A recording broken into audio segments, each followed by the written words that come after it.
Killer Mike, Bernie Sanders, Danny Glover went down to Bessemer, Alabama, trying to help the Union form, and in the end, the Union lost. Welcome to Escaping the Echo Chamber.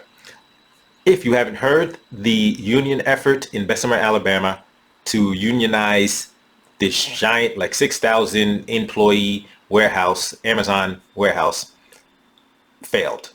The votes were underway. Like I said, those individuals, Killer Mike, Bernie Sanders, Danny Glover, others went down there. They were trying to rally the union supporters and the pro-union effort and get people to vote to unionize. And they needed at least approximately 1,600. It was like 1,500 and change votes in order to win.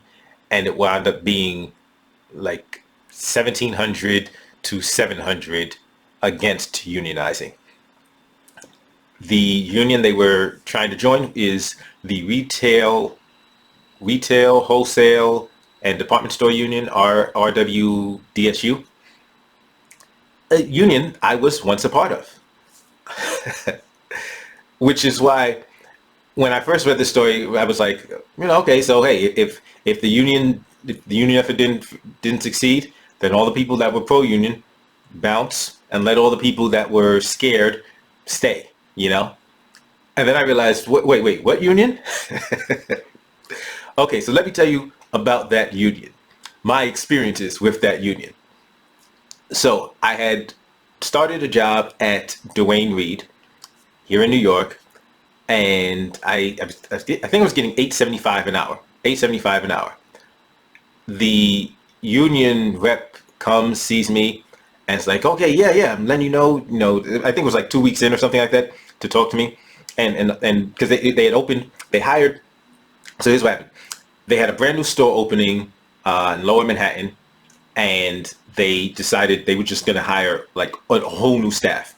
So they got in fact, the way they conducted the interviews, we were sitting down doing group interviews, and boom, like they have 5 of us at a time, ask questions around, wound up getting about 30 of us, maybe more than 30 of us, but at least 30 of us. Boom, okay, y'all are in.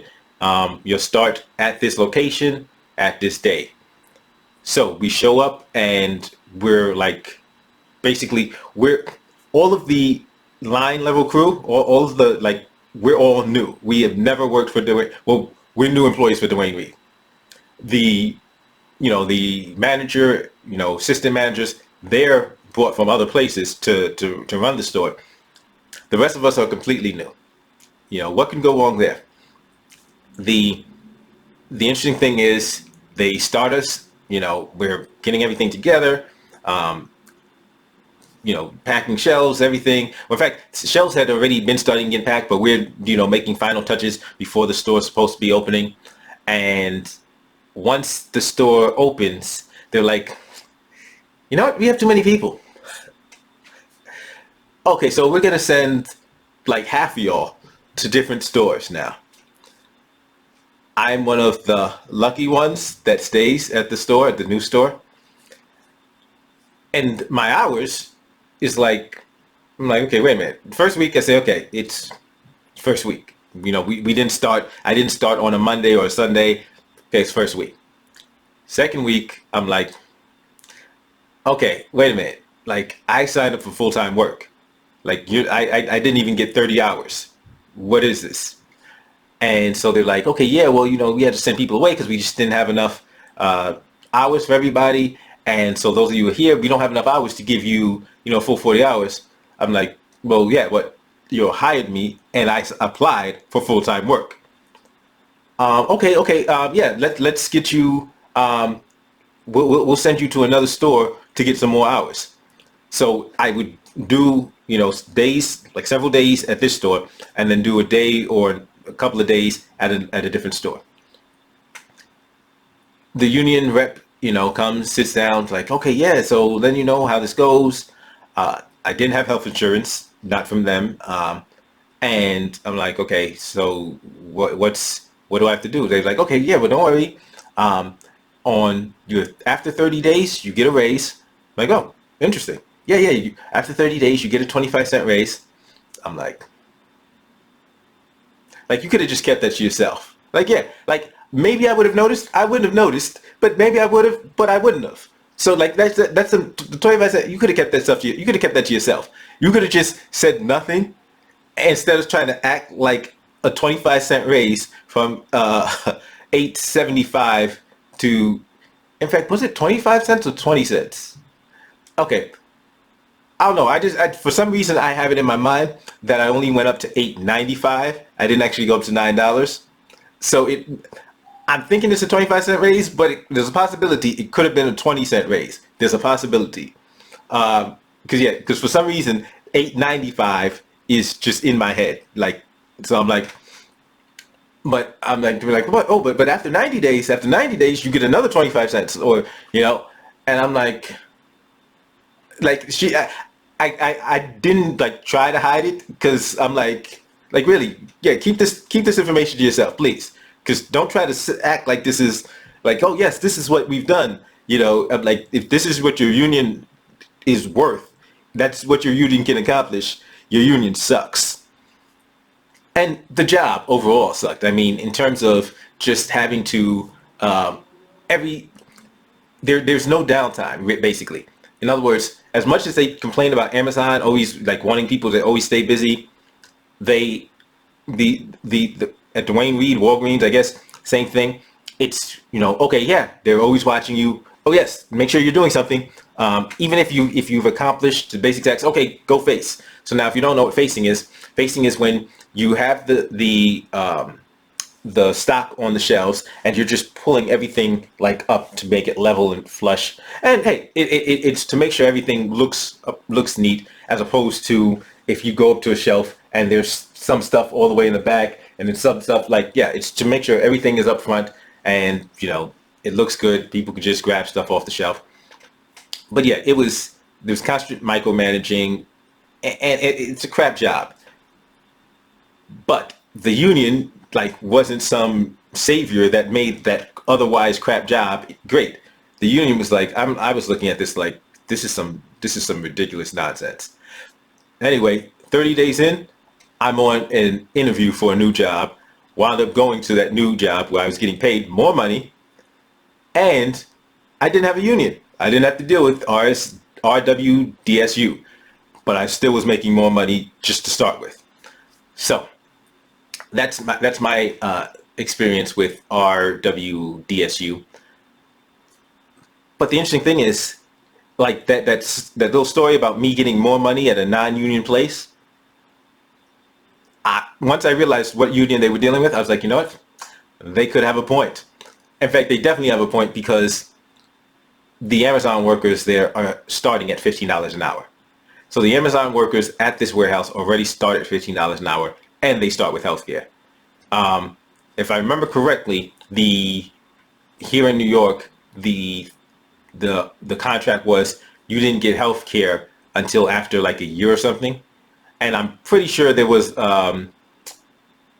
it wasn't the premium wasn't covered. You had to co-share paying the insurance premium with the employer. Premium sharing. But I'm like, okay, if they're already making $15 an hour, they're getting healthcare from day one. Really, why do they need you? I'm serious. Like, what are you actually going to do for them? What are you actually going to get for them? Because like what they were doing in New York, they were useless in New York. In my experience, they were absolutely useless. So remember, just because a union exists doesn't mean the union is worth a damn. Like, this union seemed to be, but in fairness, I will say that I believe some of the strength of a union comes from the position of the workers and the actual job. So if you have a skilled labor, like the plumbers union, what the money that the plumbers union makes in New York, like, you look down on plumbers if you dare. Like, if you're stupid enough to like, oh, he's a plumber, like that plumber, that plumber could probably buy you, because number one, it's a skilled job, and the union, the contracts they've negotiated are just crazy.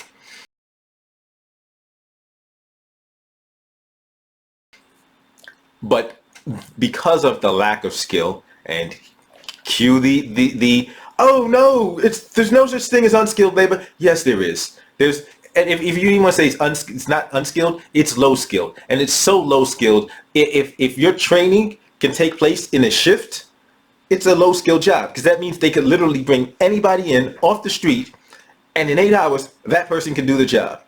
In fact, sometimes these jobs you can bring anybody off the street and they can immediately start doing the job. I'm just telling you what it is. Like this belief that all jobs are no, some jobs suck. Some jobs are and not just suck in terms of what they pay and the benefits and the perks. They just what you have to do. They're just so the tasks are so simple, so menial that yeah, there's not it's not that the person isn't worth something. Because number one, that the price of what you're getting paid should never be about the person, because if you're saying you're only worth $15 an hour, that's already a problem. Like, no, it's the labor. And if the labor just is so simple, so easy to do, something that anybody can and is willing to do, and that's another key point, then yeah, the wages are going to suck. And that the power of the union, I guess, also is not going to be as great because, okay, well, really, what are you bringing to the table? Okay, you've got a collective of people that want to do this, that want this union, but why do we need a union? Why do we need this group of people when any group of people can do what they do? And it gets to the point where I see the point of a lot of these people. In fact, there were people that spoke out specifically about this, and they were saying things like, yeah, we don't need a union. You know why we don't need a union? Because we already have good pay. And think about it. So now $15 an hour in New York is like nothing. It's meaningless, especially since $15 an hour is the citywide minimum wage. So the prices have jumped up also. So $15 in New York City isn't special. However, $15 an hour in Alabama, just stop and think. $15 in Alabama, that's like I get it now. I started to think about this and okay, I think I understand it now. I definitely understand it because yeah, if you're that's where else are you going to get a job of a certain ease starting at $15 an hour with healthcare on day one in Alabama?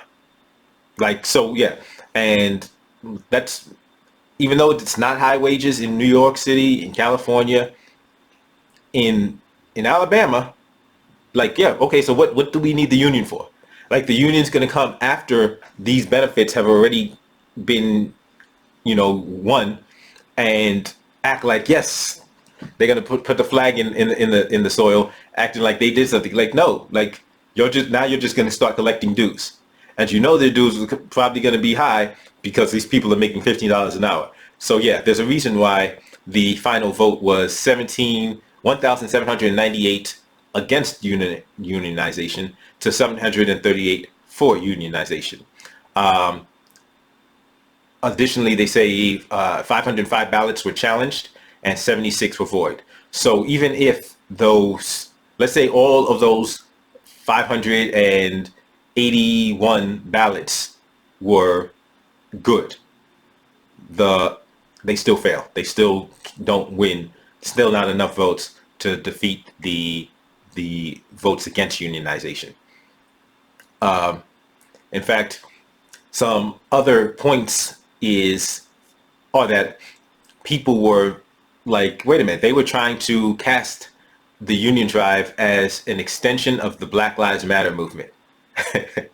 So apparently most of the workers at this plant are black, and they're trying to play on they're trying to play, yeah, they're trying to play on racial issues, and people weren't buying it. Like that's what's interesting. Like, because if you've seen in the past several months, the Democrats have been doing that a lot. Like anything, any policy they want is, oh, this is blackness, this is for blacks. Anybody that's against the issue, oh, you hate blacks, you're racist, you're Jim Crow. Oh yeah, this your voter initiatives are Jim Crow. Like this is what they're doing. They're just reverting back to this. It's simplistic and it's cynical, and people are seeing through it. People are like, okay, wait a minute. You're just saying that about everything that's against your agenda. It's not against us. It's against your agenda. And now you're trying to just act like you're just trying to use these words so that we automatically think, we as black people automatically think that we should be with you and on your side. Like, no, people are seeing through the nonsense. But it's it's funny. It's funny because this is a case where I think the union may not have been good, where the union may have just been taking their money and not doing jack for them. Like, what was the union? Was the union actually going to push for higher wages, or was the union just going to push for perks for itself at the expense of the high wages that these people, relatively high wages that these people had already gotten and were already receiving? But I do have a message for the workers who voted for unionization and are now upset. I mean, if you just take a look at how it began, because this warehouse was apparently like a year old, and the people that went to the union, they weren't happy with the way they were monitored, and the fact that they felt managers weren't listening to their complaints. Yeah, New York Times has an article on this, and it's talking about some of these things and some of the reasons why these workers were, maybe they even wanted to unionize.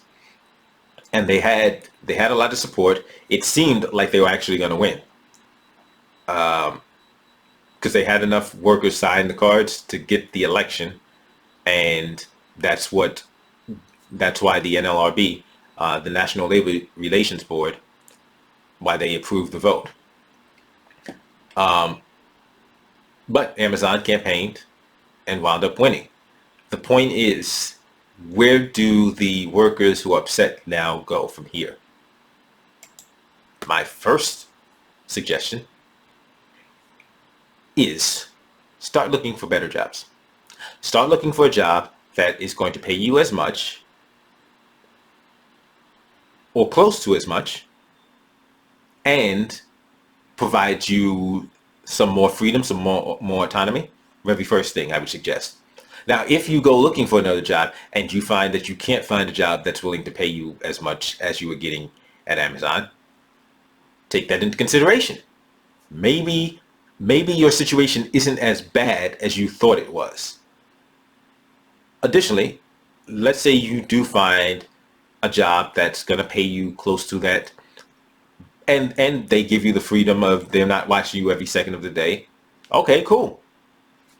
But if you can't find a job that's willing to pay you as much, you can't find a job that's not willing to monitor you and micromanage you every day, where you're constantly under the thumb and under somebody's eye, what do you do then? Start thinking about starting your own thing. Start thinking about what you can do to create your own business. And you say, oh no, that's the type of attitude that will keep you always being just a factory worker, just a warehouse worker, just a fast food worker. That's the kind of mindset that will keep you never amounting to anything. So stop listening to people who will make excuses, who find problems for every solution. Start thinking about, okay, wait a minute. I cook. Okay, what could I do to start my own, not even a restaurant, because with a restaurant, although now they have the ghost kitchens, which is interesting. And by the way, if you have these other skills, and you don't have the ability to do it on your own right away, use some of these other skills to find other types of work and be willing to say, okay, listen, I'm not thrilled with this type of work. There's another type of work that pays more, but it requires more labor. Okay? Now, if your plan is, okay, I'm just trying to find a job to do for the next, until I'm 65 or 67, and you've got 27 years to go, you've got 37 years to go, then yeah, that's a crappy deal. But if you have a goal, let me get this higher paying job that's more work so I can get capital to fund my own thing. Just keep thinking of strategy. Keep thinking ahead. You have to be forward thinking. And even if you get another job that you don't necessarily like, but that's giving you the skills that you're going to need to do your own thing, do it. Stop listening to people who want you to be a worker your entire life, who want you to be under the thumb of somebody else, because no matter where you go, if you're absolutely relying on them for a paycheck, what's to stop them from keeping you under their thumb? Because even if you go to a company and you're not always being watched, how do you know that one boss won't leave, a new boss comes on, and that's the way the new boss runs things? And then what do? Because even with the union, being watched by your employer, the union is going to say, okay, that's the job. That's what the union is going to tell you. While you're trying to join the union and organize the union, they'll pretend, how dare they? But in the real world, when push comes to shove, the union will say, okay, wait, what are they doing to you?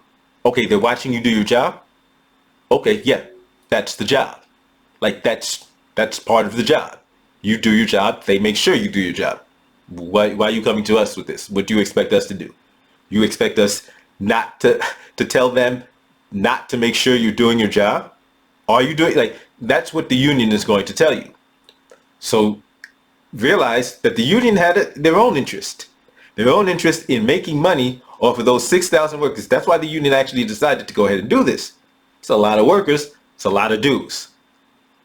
Remember, the union has interest too, but it's time for you to start looking out for your interest. And if those interests are not being served by working at that warehouse in Bessemer, Alabama, go somewhere else and do something else. As always, don't forget to give me the thumbs up, like, share, and subscribe. Comment below. And if you disagree with me, if you think that, RWDSU is a great union, they're the best, or you just think that, hey, no, stop telling people to get another job. They shouldn't have to get another job. Nobody deserves starvation wages, despite the fact that in Alabama, $15 an hour isn't starvation wages. Wait a minute, did I just say that out loud? If that's what you feel, and you disagree with me, give me a thumbs down. Okay, if that's what you feel, if you disagree with me, give me the thumbs down and comment below why you disagree with me. Thank you for watching this episode of Escaping the Echo Chamber. I'll see you next time. What's going on with these lights?